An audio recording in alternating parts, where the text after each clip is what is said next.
साथियों, आज हम बात करेंगे महात्मा गांधी विद्यालयों में जो नव प्रवेश के लिए जो नवीनतम दिशा निर्देश 2024-25 के लिए दिए गए हैं, उसके लिए विद्यार्थियों द्वारा क्या-क्या कार्य किए जाने हैं, अभिभावकों द्वारा क्या कार्य किए जाने हैं तथा विद्यालय के द्वारा जो कार्य किए जाने हैं, उसके लिए महत्वपूर्ण दिशा निर्देश हैं, वो हम आपके सामने इस वीडियो के माध्यम से प्रस्तुत करेंगे। तो साथियों, आज जैसा कि आपने जो महात्मा गांधी विद्यालयों में ऑनलाइन आवेदन किया जा चुका है, लेकिन उसके बाद किसी भी प्रकार का विभागीय दिशा निर्देश विभाग द्वारा कोई दिया नहीं गया था। इसके लिए सभी इंतजार कर रहे थे कि आगे की प्रोसेस क्या है। उसके लिए विभाग ने जो नवीनतम दिशा निर्देश दिए हैं, उसका हम आपके सामने जो प्रस्तुतिकरण कर रहे हैं।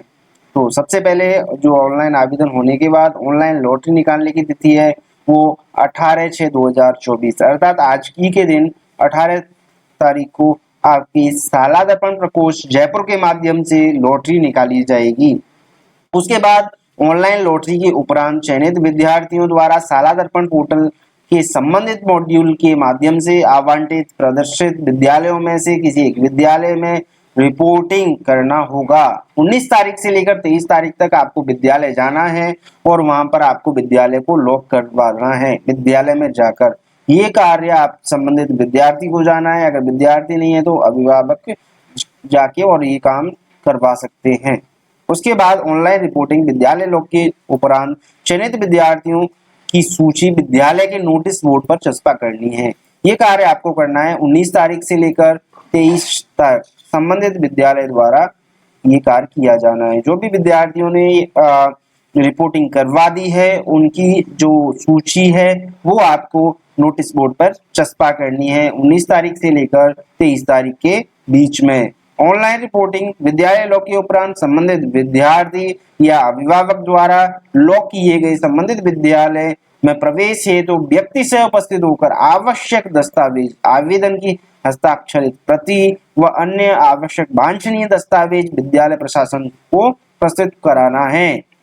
ये 24 तारीख से लेकर और 4 जुलाई 4/7/2024 तक विद्यालय कार्य दिवस या विद्यालय समय में ही आपको जाना है, संबंधित विद्यार्थी को जाना है, अभिभावक को जाना है और आपके जो दस्तावेज हैं वो वहां पर जमा कराने हैं। विद्यार्थी अभिभावक द्वारा संबंधित विद्यालय में दस्तावेज प्रस्तुत किए जाने नहीं किए जाने पर संस्था प्रधान द्वारा संबंधित मॉड्यूल में विद्यार्थियों के नाम के सामने प्रदर्शित विकल्प प्रवेश डिलीट भरा जाना है। ये आपका 24 तारीख से लेकर 4 जुलाई तक संबंधित विद्यालय द्वारा संबंधित संस्था प्रधान द्वारा ये कार्य करवाया जाना है। इसके लिए ये आपका कैलेंडर है और इन दिनांकों में ये सारी प्रक्रिया करवानी है। इसके अलावा जो दिशा निर्देश हैं उसको एक बार देखते हैं। विद्यालय द्वारा विद्यालय स्तर पर मापदंडानुसार निर्धारित उपलब्ध कक्षावार रिक्तियों के अनुरूप शाला दर्पण पोर्टल के ऑनलाइन मॉड्यूल द्वारा 18/6/2024 को लॉटरी निकाली जाएगी। अब ये जैसे ही लॉटरी निकलेगी, हम अपने चैनल पर लॉटरी कहाँ से देखें, लॉटरी की क्या प्रक्रिया है, लॉटरी के बाद आपको लॉक कैसे करवाना है विद्यालय में जाके, ये सारे हम आपको इसी चैनल के माध्यम से बताएंगे।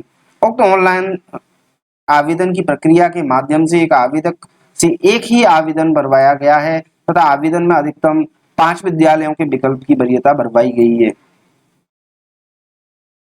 दिनांक 18/6/24 को आयोजित होने वाली ऑनलाइन लॉटरी की प्रक्रिया में प्रत्येक विद्यार्थी को उनके द्वारा आवेदन पत्र में भरे गए विद्यालय विकल्पों को वरीयता कक्षा 1 से 5 तक दी जाएगी तथा इसी प्रकार प्रत्येक विद्यालय में कक्षावार उपलब्ध सीटों के अनुरूप विद्यार्थियों आवेदकों की वरीयता निर्धारित की जाएगी एवं शेष आवेदकों की एक रिजर्व सूची भी वरीयता अनुसार निर्धारित की जाएगी।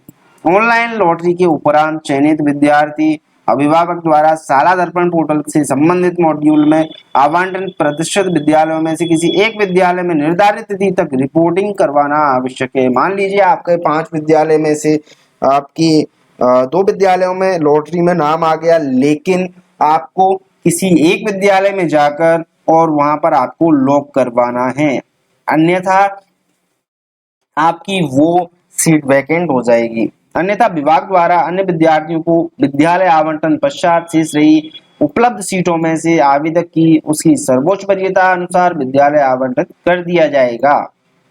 Point number 5, online reporting. विद्यालय लॉक के उपरांत संबंधित विद्यार्थी अभिभावक द्वारा लॉक किए गए संबंधित विद्यालय में प्रवेश हो तो निर्धारित समय में व्यक्ति से उपस्थित होकर आवश्यक दस्तावेज, आवेदन की हस्ताक्षरित प्रति व अन्य आवश्यक वांछनीय दस्तावेज विद्यालय प्रशासन को प्रस्तुत नहीं करता है तो आवेदक की पात्रता निरस्त समझी जाएगी। अगर आप विद्यालय में उपस्थित होकर लॉक नहीं करवाते हैं और वांछनीय जो दस्तावेज हैं या जो आवेदन की हस्ताक्षरित प्रति आप विद्यालय प्रशासन को उपलब्ध नहीं कराते हैं तो जो आपका आवेदन है वो निरस्त समझा जाएगा। उपरोक्त विद्यालय में प्रवेश की अंतिम तिथि के उपरांत आवंटित विद्यालय द्वारा संबंधित लॉक किए गए विद्यालय में प्रवेश नहीं लेने से शेष रही रिक्तियों के लिए शिक्षा विभाग द्वारा पूर्व में ऑनलाइन तैयार की गई आवेदकों की रिजर्व सूची में से वरीयता अनुसार विद्यार्थियों को आगामी समय में उक्त प्रक्रिया के अनुसार विद्यालय आवंटन, रिपोर्टिंग व प्रवेश हेतु अवसर दिया जाएगा। अगला पॉइंट 7, शासन के परिपत्र दिनांक 14/6/2019 के अनुसार विद्यालय की 11वीं और 12वीं में 60 विद्यार्थी प्रति सेक्शन निर्धारित हैं। उक्त के अनुरूप विद्यार्थियों को प्रवेश दिया जाना सुनिश्चित करें। राज्य सरकार के आदेश दिनांक 16/7/22 की पालना में भामाशाह द्वारा 50 लाख रुपए से अधिक राशि दिए जाने पर संपूर्ण भवन निर्माण जिसमें 50 लाख रुपए से अधिक राशि का व्यय हुआ है दान किया गया है। ऐसे भामाशाहों की अभिशंसा पर संबंधित विद्यालय की प्रत्येक कक्षा में अधिकतम 2 एवं संपूर्ण विद्यालय की प्रति वर्ष अधिकतम 10 विद्यार्थियों को प्रवेश दिया जाने हेतु प्रवेश कोटा निर्धारित किया गया है। यह कोटा उक्त विद्यालयों में संचालित कक्षाओं की निर्धारित सीटों के अतिरिक्त सीटों के लिए होगा। उक्त प्रवेश ऑनलाइन किए गए आवेदनों में से आवेदकों की रिजर्व सूची जारी की जाने के उपरांत विद्यालय प्रशासन द्वारा ऑनलाइन प्रक्रिया के माध्यम से किए जाएंगे। इस तरह से जो भी दिशा निर्देश महात्मा गांधी अंग्रेजी माध्यम विद्यालयों में जो भी प्रवेश के लिए दिशा निर्देश थे हमने आपके समक्ष प्रस्तुत किए हैं। इसी तरह से और भी जो दिशा निर्देश जारी होंगे, लॉटरी कब आज निकलेगी, उसके बाद लॉटरी के बाद की क्या प्रक्रिया है, लॉटरी कहाँ पर आपको देखनी है, लॉटरी कैसे मिलेगी, उसकी जो भी प्रक्रिया है वो हम आपके सामने इसी चैनल पर उपलब्ध करा देंगे। तो हमारे इस चैनल के साथ जुड़े रहिए। और भी जो शिक्षा विभाग से संबंधित जो भी दिशा निर्देश जारी होते हैं, जो भी आदेश आपके सामने प्रस्तुत किए जाते हैं, उन आदेशों को हम इस चैनल के माध्यम से आप तक पहुंचाते हैं। और जो भी जो आदेशों के अलावा भी जो शिक्षा विभाग में किस तरह से जो भी काम होता है और इनको कैसे आसान भाषा में हम आपके सामने प्रस्तुत करने के लिए उपलब्ध रहते हैं। तो हमारा अनुरोध है कि आप इस चैनल के साथ बने रहिए, इस चैनल को सब्सक्राइब कीजिए, लाइक कीजिए और अधिकतम शेयर कीजिए जिससे मोटिवेशन बना रहे। Thank you, take care.